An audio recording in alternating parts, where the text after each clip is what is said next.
Indo British advanced pain clinic నొప్పి మాయం surgery దూరం ఫర్ అపాయింట్మెంట్స్ 9155515563.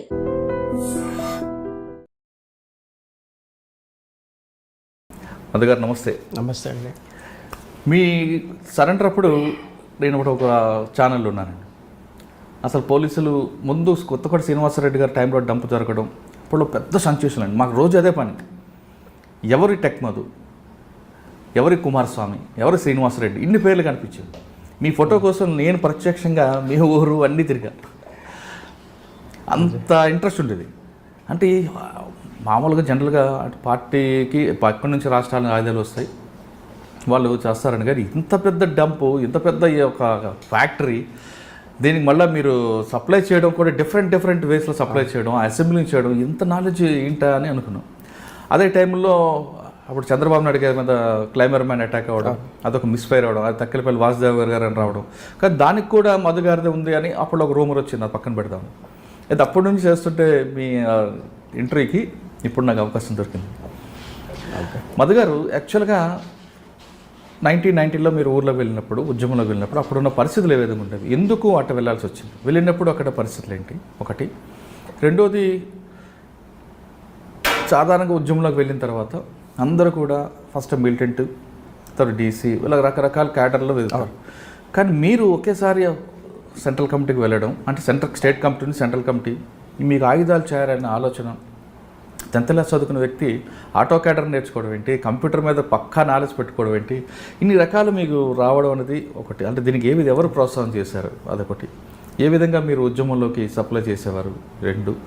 వాటితో పాటు సెంట్రల్ కమిటీతో చాలా మందితో మీకు సంబంధాలు ఉన్నాయి.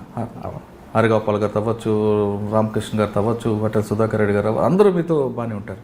ఆయన చంద్రమౌళి గారు, కానీ ఇంతమందితో మీకు నేరుగా సంబంధాలు ఉన్న మధు గారికి పటేల్ సుధాకర్ రెడ్డి గారితో ఎందుకు విభేదాలు వచ్చాయి, మీరు ఉద్యమం నుంచి బయటకు రావడానికి ప్రధాన కారణం ఏంటి, పార్టీ వీటితో పాటు బయటకు వచ్చిన తర్వాత మరికొంతమంది నక్సలైట్లుగా, మాజీ నక్సలైట్ అందరూ కూడా రియల్ ఎస్టేట్ వ్యాపారాలు చేస్తూ, సెటిల్మెంట్ చేస్తూ, దందాలు చేస్తుంటే మీరు స్వయంగా మీ సొంత కాలం మీద ఒక మంచి ఇంట్రెస్ట్ పెట్టుకొని ఒక 10 మందికి ఉపాధి కల్పిస్తూ చేయడం అనే ఉద్దేశం ఏంటి, ఇవన్నీ ఒక వ్యక్తి అయితే ఒక దశలో నయంతో సంబంధాలు కొనసాగించారని కూడా ఒక ఆరోపణ వచ్చింది. ఇందులో వాస్తవం ఉందా లేదా, ఇవన్నీ ప్రశ్నకి సమాధానం చెప్పే ముందు ఒకసారి కుమారస్వామి గారి కుటుంబ నేపథ్యం చెప్పండి. యాక్చువల్గా నాది అంటే నిరుపేద కుటుంబం అనే చెప్పారండి. చాలా నిరుపేద కుటుంబం. మా అమ్మ, మా నాన్న ఇద్దరు కూడా కూలి పని చేసుకునే బతికేవాళ్ళు. అయితే మా అమ్మకు ఒక కోరిక ఉండేది, నా కొడుకు ప్రయోజకుడు కావాలి, బాగా చదువుకోవాలి, మంచి ఉద్యోగం చేయాలని ఒక కోరిక మా అమ్మకు చిన్నప్పటి నుంచి ఉండేది. నన్ను చదివించడం కోసం చాలా ప్రయత్నాలు చేసింది. నర్సంపేట అనే ఒక ప్రాంతంలో హాస్టల్లో నన్ను జాయిన్ చేయడం జరిగింది అన్నట్టు. యాక్చువల్గా నా ఉద్దేశం కూడా బాగా చదువుకోవాలన్న కోరిక నాకు బలంగా ఉండేది. సరే, మా అమ్మ కోరిక కూడా ఏంటంటే నన్ను గొప్పగా చూడాలన్న కోరిక తనకు ఉండేది. అందులో భాగంగానే నేను చాలా ఇంట్రెస్ట్గానే చదువుకున్నాను. నేను 10th క్లాస్ వరకు బాగానే చదివాను. నేను చదువుతున్న క్రమంలో మా హాస్టల్కు రాడికల్ స్టూడెంట్స్ వచ్చేవాళ్ళు అన్నట్టు. వాళ్ళు వచ్చి అక్కడున్న విద్యార్థులను అందరినీ అంటే వాళ్ళతో పాటు నేను కూడా అందరం కూర్చొని ఆ పాటలు, వాళ్ళ పాటలు వింటూ, వాళ్ళ మాటలు వింటూ దానికి ఏదో బాగా ఇన్స్పైర్ అయిపోయాం. చిన్న వయసు అప్పుడు నాకు తెలిసి 14 సంవత్సరాలు ఇట్లా ఉంటాయి. 10th క్లాస్ అంటే 14-15 సంవత్సరాలు. ఆ క్రమంలోనే అది ఒక హీరోయిజం లాగా అనిపించింది మాకు ఆ సాంగ్స్. ఆ తర్వాత వరంగల్లో రైతు కూలి మహాసభలు జరిగినప్పుడు మా హాస్టల్ నుంచి ఒక టీమ్గా మేము ఒక 20 మంది పిల్లలం అలా వెళ్ళామన్నట్టు. అక్కడ గద్దర్ పాటలు ఇవన్నీ చూసి, ఆ ప్రజలను అదంతా చూసి ఇదేదో అద్భుతంగా ఉందని చెప్పేసి మేము ఫీల్ అయ్యాం. కానీ మాకు ఇది దాని వెనుక ఏముందనే విషయం మాకు అప్పటికి తెలియదు మాకు. కానీ అదొక ఉత్సాహం, అవునండి, ఒక ఉద్రేకమైనటువంటి ఆ పాటలు అవన్నీ విని మేము ఇన్స్పైర్ అయ్యాం. చాలామంది కూడా ఇదేదో బాగుంది అని చెప్పేసి అట్లా అనుకున్నామే తప్ప దీనివల్ల ఒక మార్పు తీసుకురావాలి, దానికోసం మనం లైఫ్నే సాక్రిఫైస్ చేయాలని అట్లాంటి ఆలోచన ఆ రోజు లేదు. కానీ ఆ ఇన్స్పిరేషన్ మాత్రము మా మైండ్లో ఉంది. అది ఇదేదో జరుగుతుంది, ఏదో చేస్తున్నారు అనేది ఉంది. అయితే మా దగ్గరికి ఆర్గనైజర్స్ వచ్చి ఎవ్రీ వీక్, ఎవ్రీ మంత్ అట్లా హాస్టల్కి వచ్చేసి మీటింగ్ పెట్టేవాళ్ళు. మీటింగ్ పెట్టేసి అప్పుడు చిన్నగా రాజకీయాలు చెప్పడం మొదలుపెట్టారు. ఫస్ట్ పాటలు పాడేవాళ్ళు, దాని తర్వాత కొన్ని జోక్స్ అట్లాంటివన్నీ వేసిన తర్వాత మేము ఏకాగ్రతగా వింటున్న టైంలో రాజకీయాలు చెప్పేవాళ్ళు అన్నట్టు.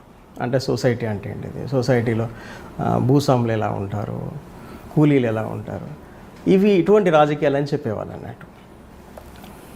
ఒకవైపు నా స్టడీ కొనసాగుతూనే ఉంది, మరోవైపు ఇవి కూడా మైండ్లోకి రావడం జరిగింది. అయితే నాకు ఒకటి ఏంటంటే, నేను ఇక్కడ నర్సంపేటకు వచ్చింది, హాస్టల్లో ఉన్నది ఎందుకంటే నేను చదువుకొని నేను గొప్పవాడిని కావడం కోసం వచ్చాను.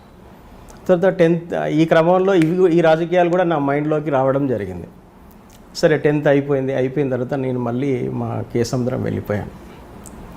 కేసముద్రంలో మళ్ళీ 1 సంవత్సరము నేను అక్కడే, నెక్స్ట్ ఇయర్ నేను ఇంటర్ చేయడం కోసము హైదరాబాద్ రావాలి.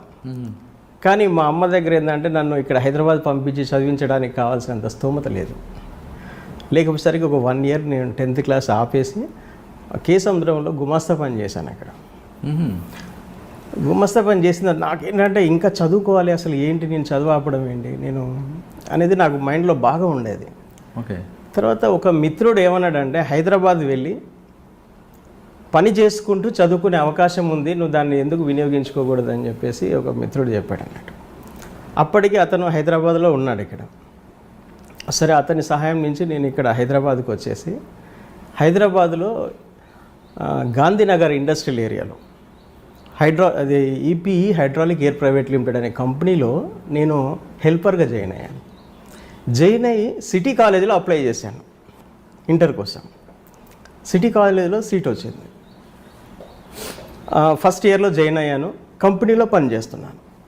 ఆ కంపెనీలో పనిచేస్తున్నటువంటి క్రమంలో నాకేంటంటే అక్కడ పెద్ద పెద్ద ఇంజనీర్స్ వచ్చేవారు. ఆ కంపెనీ జర్మనీ కొలాబరేషన్తో ఏర్పడ్డటువంటి కంపెనీ అది. అక్కడ ఇంజనీర్స్ను వాళ్ళందరినీ చూసి అక్కడ హైడ్రాలిక్ సిస్టమ్స్ డెవలప్ చేస్తున్నారు అన్నట్టు.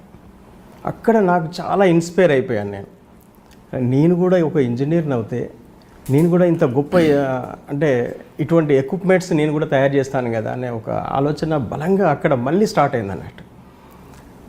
ఇంటర్లో జాయిన్ అయ్యాను, కాలేజ్కి వెళ్ళొస్తున్నాను, మళ్ళీ సాయంత్రం పూట ఈ కంపెనీలో హెల్పర్గా పనిచేస్తున్నాను అన్నట్టు. అట్లా కొంతకాలము జరిగింది, ఒక 6 months అట్లా అయింది. అయిన తర్వాత ఆ గాంధీనగర్లోనే ఒక రూమ్ ఉండేది, రూమ్లో ఉంటున్నాను నేను. నా రూమ్ పక్కనే ఈ విప్లవ కార్మిక సమైక్యకు సంబంధించినటువంటి వాళ్ళు కొంతమంది అక్కడ రూమ్ తీసుకొని ఉన్నారు. వాళ్ళు జనరల్గా పరిచయం అయ్యారు. ఏ కంపెనీలో నేను పలానా కంపెనీలో జాబ్ చేస్తున్నాను, చదువుకుంటున్నాను అని చెప్పాను అన్నమాట. నా బ్యాక్గ్రౌండ్ అదంతా తెలుసుకున్న తర్వాత, నర్సంపేటలో చదివానన్న తర్వాత వాళ్ళు ఇంకా నాతో ఎక్కువ క్లోజ్ అవ్వడం మొదలుపెట్టేసి ఆ టైంలో జననాట్య మండలి పాటలు బాగా ఫేమస్గా ఉండేవి అన్నట్టు. వాళ్ళ దగ్గర ఒక టేప్ రికార్డ్ ఉండేది. ఆ టేప్ రికార్డులో ఎక్కువ ఆ పాటలు వేసుకుంటూ వినేవాళ్ళు వాళ్ళు. నేను కూడా ఆ పాటలు, నేను హాస్టల్లో ఉన్నప్పుడు మాకు కూడా హాస్టల్లో అవే పాటలు మేము విన్నాం కదా, దాంతో ఇన్స్పైర్ అయ్యాం. ఇక్కడ వీళ్ళతో కూడా నా పక్కనే ఉండేసరికి నేను కూడా ఇన్స్పైర్ అయ్యి అప్పుడప్పుడు వాళ్ళతో పాటు కూర్చొని ఆ పాటలు వినడం, వాళ్ళతో కొద్దిగా స్నేహం కావడం ఇట్లా జరిగింది. అయితే వాళ్ళ దగ్గర ఒకసారి క్రాంతి పత్రికను వాళ్ళ దగ్గర చూశాను, నా పక్క రూమ్ వాళ్ళ దగ్గర చూసి వాళ్ళు చదవమని నాకు కూడా ఇచ్చారన్నట్టు. అరే నేను హాస్టల్లో ఉన్నప్పుడు ఇదే పత్రికను చూశాను, క్రాంతి పత్రికను. అంటే అక్కడ రాడికల్ స్టూడెంట్స్ అని అప్పుడు పిలిచేవాళ్ళు. వాళ్ళే ఇక్కడ ఉన్నట్టున్నారు అని చెప్పి అన్న తర్వాత కొద్ది రోజులకు ఆ లోకల్గా ఉన్న ఆర్గనైజరు ఆ రూమ్కి వచ్చాడు. ఆ రూమ్కి వచ్చి నాతో కలవడము, మాట్లాడడం. అతను కూడా చనిపోయాడు, మజ్జిగరాజు అని అతను చనిపోయాడు. తర్వాత అతను నాకు అనేక విషయాలు చెప్పేవాడు అన్నట్టు. చెప్పేసి నువ్వు అంటే నా ఇంట్రెస్ట్ చెప్పాను, నేను చదువుకోవాలి, నాకు ఇంజనీర్ కావాలన్నటువంటి కోరిక నాకుంది, కాబట్టి నేను ఇటువంటి రాజకీయాలకు నేను దూరంగా ఉంటానని చెప్పాను. చెప్పేప్పుడు అతనేమన్నాడంటే, నీ లైఫ్, నువ్వు ఇంజనీర్ అయితే నీ లైఫ్, నీ కుటుంబం లైఫ్ బాగుపడుతుంది, కానీ నీలాంటి వాళ్ళు ఈ సొసైటీలో చాలామంది ఉన్నారు, వాళ్ళ లైఫ్ చేంజ్ చేయడం కోసం నీలాంటి వాడిని అవసరం ఉంది. నీలాంటి తల్లి, ఇప్పుడు నీకు ఒక తల్లి, అప్పటికి మా నాన్న చనిపోయాడు, ఒక 2 years అట్లా అవుతుంది, 3 years. నీ తల్లి, నీ చెల్లె వీళ్ళందరూ ఉన్నారు. అట్లాంటి కొడుకులు లేని తల్లులు చాలామంది ఉన్నారు, అన్నయ్యలు లేని చెల్లెలు చాలామంది ఉన్నారు. తర్వాత ఎటువంటి సౌకర్యం లేకుండా, ఎటువంటి ఉపాధి లేకుండా చాలా ఇబ్బందులు పడుతున్నటువంటి వాళ్ళు కొన్ని కోట్ల మంది ఉన్నారు. నీలాంటి వాళ్ళు చదువుకున్న వాళ్ళు ఇంట్రెస్ట్ ఉన్న వాళ్ళు ఉద్యమంలోకి వస్తే వీళ్ళందరికీ నువ్వు మేలు చేసిన వాడిని అవుతావు కదా, నీ కుటుంబం కూడా అందులో సంతోషంగా ఉంటుంది కదా అని చెప్పేసి అట్లా మోటివేట్ చేయడం అనేది జరిగింది. సరే, నాకు అప్పుడు ఒక పక్కన నేను మంచి ఇంజనీర్ని కావాలన్న కళ నాకు ఉండేది, మా అమ్మ కోరిక కూడా అదే ఉండేది. అది నెరవేర్చాలన్న బలమైన ఆశయంతోనే నేను హైదరాబాద్ వచ్చాను. యాక్చువల్గా ఇక్కడికి వచ్చిన తర్వాత కూడా కంపెనీలో కూడా నేను చాలా కష్టపడి పనిచేసేవాడిని. నాకంటే సీనియర్స్ ఉండేవాళ్ళు, వాళ్ళకంటే కూడా ఎఫిషియెంట్గా నేను బాగా వర్క్ చేసేవాడిని అన్నట్టు. చాలా స్కిల్గా నా వర్క్ని చూసి కంపెనీ మేనేజ్మెంట్ చాలా అబ్బురపడేది అన్నట్టు. ఈ అబ్బాయిలో చాలా స్కిల్స్ ఉన్నాయి అని చెప్పేసి చాలా ఇన్స్పైర్ అయ్యారు వాళ్ళు కూడా. ఇన్స్పైర్ అయ్యి నన్ను ఫిట్టర్స్ సెక్షన్ సపరేట్గా ఉంటుంది అన్నట్టు. నేను హెల్పర్నైనా ఆ ఫిట్టర్లు పనిచేసే దగ్గర నన్ను వేసారన్నట్టు. వేసేసి అక్కడ వాళ్ళతో పాటు నేను వర్క్ చేసేవాడిని. మా సీనియర్ ఫిట్టర్స్ కూడా అంత స్కిల్తో వర్క్ చేసేవాళ్ళు కాదు, నేను అట్లా అంత కష్టపడి పని చేసేవాడిని. ఎందుకంటే నాకు ఆ ఇంట్రెస్ట్, నాకు అది నేను ఫ్యాషన్, అది నేను ఒక మంచి ఇంజనీర్ని కావాలి ఏదో ఒకటి. అంటే నా చదువు అయితే లేదు, తక్కువ ఉంది, ఇంటర్ ఫస్ట్ ఇయర్లో ఉన్నాను నేను. అయినా నేను పనిలో మాత్రం చాలా ఇంట్రెస్ట్ ఉండేవాడిని అన్నట్టు. ఆ కోరిక నాకు చిన్నప్పటి నుంచే ఉంది కాబట్టి అట్లా నేను వచ్చాను. ఈ క్రమంలో ఈ మజ్జిగరాజు ఎవరైతే ఆర్గనైజర్ ఉన్నాడో ఈయన డే బై డే కంపల్సరీ రూమ్కి వచ్చేవాడు అన్నట్టు. అట్లా వచ్చేసి మళ్ళీ నా మైండ్ను ఇటు విప్లవం వైపు ఆకర్షించేలాగా మోటివేట్ చేయడం జరిగింది. తర్వాత 1990లో కొత్తగా ఇక్కడ దళాలు ఏర్పాటు చేస్తున్నారు. ఇది రంగారెడ్డి జిల్లాలో, వికారాబాద్, తాండూరు అటు సైడ్. అతను ఏం చేశాడంటే కొంతమంది క్యాడర్ను రిక్రూట్ చేసి పంపించేటువంటి ఒక ప్రోగ్రాం అప్పుడు సిటీ కమిటీ తీసుకుందన్నట్టు.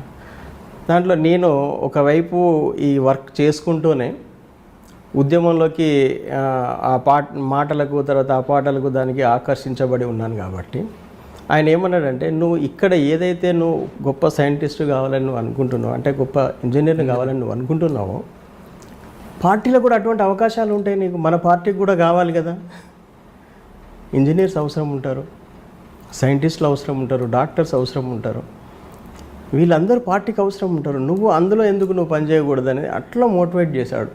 అయితే అప్పుడు నాకేమనిపించింది అంటే, బయట నేను ఎట్లాగో నన్ను చదివించి నేను ఇంజనీర్ను చేసేటువంటి కెపాసిటీ మా అమ్మకైతే ఎట్లాగూ లేదు కాబట్టి పార్టీలోకి వెళ్తే నేను అట్లా అవుతానేమో అన్న ఉద్దేశం నుంచి నేను రియల్గా అక్కడ నేను పార్టీలోకి వెళ్ళాలనే ఆలోచన నాకు అక్కడ వచ్చింది. నాకు ఫుల్ టైమ్గా పనిచేయాలని.